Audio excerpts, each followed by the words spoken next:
Kita baru turun dari bandara, tadi makan sebentar, dan kita sudah sampai di apartemennya Dr. Zakir Naik. Tapi sederhana banget di apartemennya ya.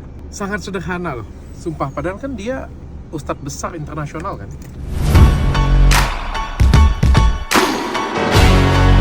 Jadi hari ini kita tujuannya mau ngajakin debat Dr. Zakir Naik, pokoknya sampai dia nggak bisa jawab.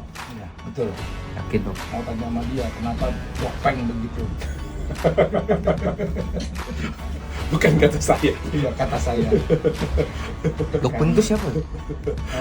Itu pokoknya intinya adalah haram sama muslim itu kehormatannya, hartanya, dan darahnya. Jadi nggak boleh menghina sama muslim. Dan yang pasti seorang muslim nggak boleh pakai topeng, munafik namanya. Kalian lihat nggak sih? Sederhana banget. Tapi aku amazed banget sih, gila sih.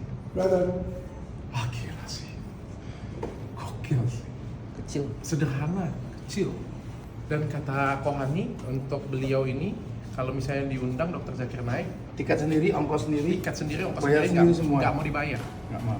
Tiba-tiba, dari YouTube-nya, dari dakwahnya. tiba-tiba aku amazed banget sih. Makanya dokter bawain hadiah karena istrinya kasihan kalau nggak dirawat kecantikan. Kasih tau Kohani, anak istrinya perawatan seumur hidup di Athena. Nah, iya, masalahnya kan Indonesia mahal dan dia terakhir nggak bisa datang lagi. Katanya ini mungkin adalah Yes, kesempatan itu. terakhir Dr. Zakir Naik datang ke Indonesia tanggal tengah bulan nanti ya, 13. Juni ya, tanggal 13 Juni.